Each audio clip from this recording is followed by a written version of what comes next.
Okay, so the Diamond Mystery Chapter 6. We just went over chapters 4 and 5, and we started seeing how Jerry and Maya are going through their clues and starting to solve this mystery.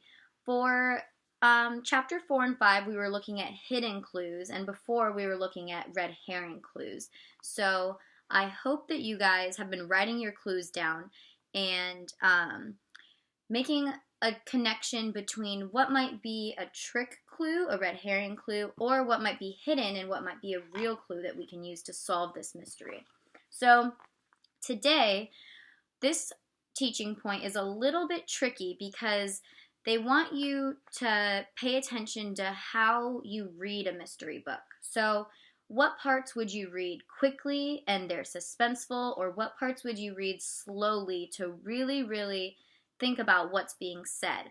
So, the question is, what kind of mind work does this mystery want the reader to do?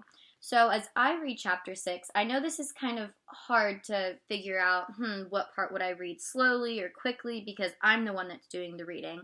But you can see how I read the book and how at some parts, when it's really important, I might slow down and really take in that detail instead of reading really quickly at a suspenseful part or something like crazy that's going to happen.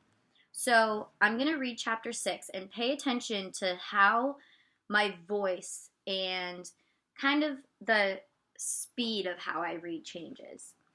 Okay, chapter 6, The Missing Apple. Maya was now on the top floor, standing just outside Luke Smith's office. She took a deep breath and lifted her hand to knock. After finding a large knife on the second floor, she wondered what she might find on the third floor. Suddenly, the door opened and Maya was confronted by Luke Smith dressed in a tracksuit. Maya gasped. "Sorry to surprise you," Luke said kindly. "I always go for a jog before lunch." He gestured to his sneakers and smiled. Through his binoculars, Jerry could see Maya's surprised expression. Then he saw Luke Smith leaving for the building through the front door. Luke Smith ran a few short feet, then stopped by the building's drain pipe, kneeling down to tie his shoelaces. With a quick motion, he picked up something from the street, hopped up, and ran off toward the post office. He had a big smile on his face.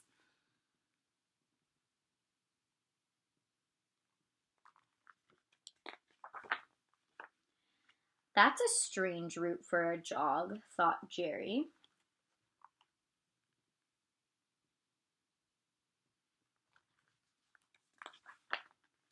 Meanwhile, Maya looked around Luke's office.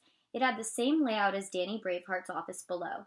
There was one workbench and two windows facing the street, one of which was open. Luke's tools were spread out along the workbench, and some of his clothes were hung on the coat rack against the wall. Maya walked to the open window and waved to Jerry in the church tower. Jerry waved back. Maya moved around the room slowly, looking for something without knowing exactly what she was looking for. She picked up the tools, twisting and turning them to see how they worked. She checked the drawers in the desk. They were locked. Here's the little tools. There's something missing, she thought.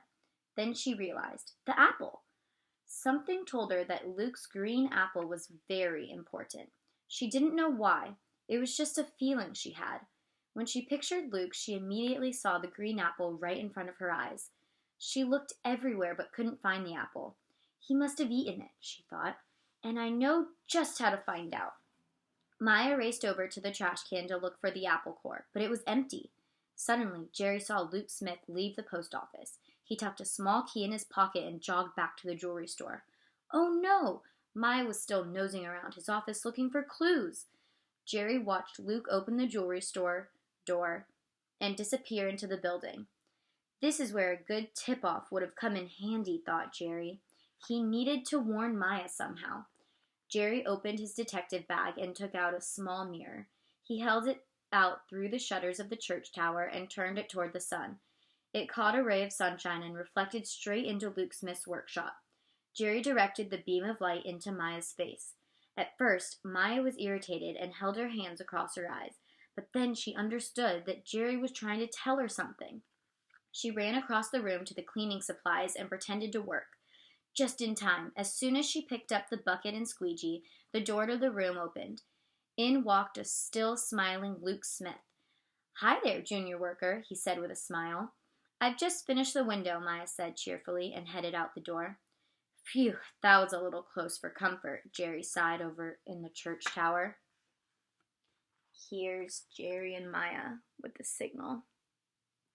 So that was the end of chapter 6. Here's a picture starting chapter 7.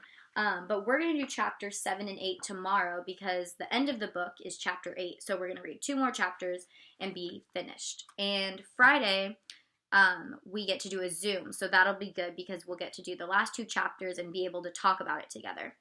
So for chapter 6, I just wanted you to focus on the way I read the book. Maybe you noticed that I might slow down at important clues or speed up when things get suspenseful. And that was the main point of chapter 6, is for you to see when you're reading a mystery book, where would you slow down and really pay more attention, or where would you speed up when things got a little hectic?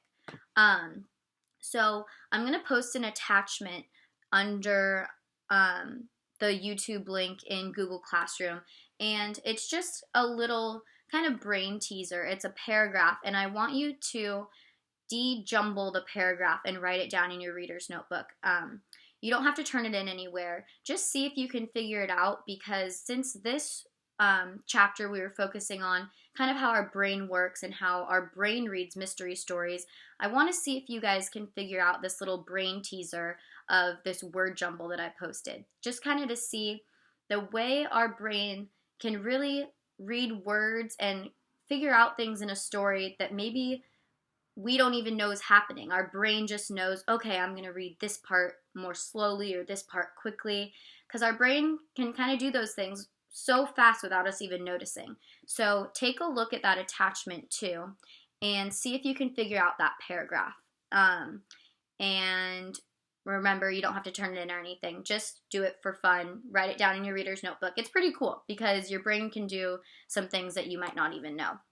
And then we'll Zoom tomorrow and do chapter 7 and 8 and finish the Diamond Mystery.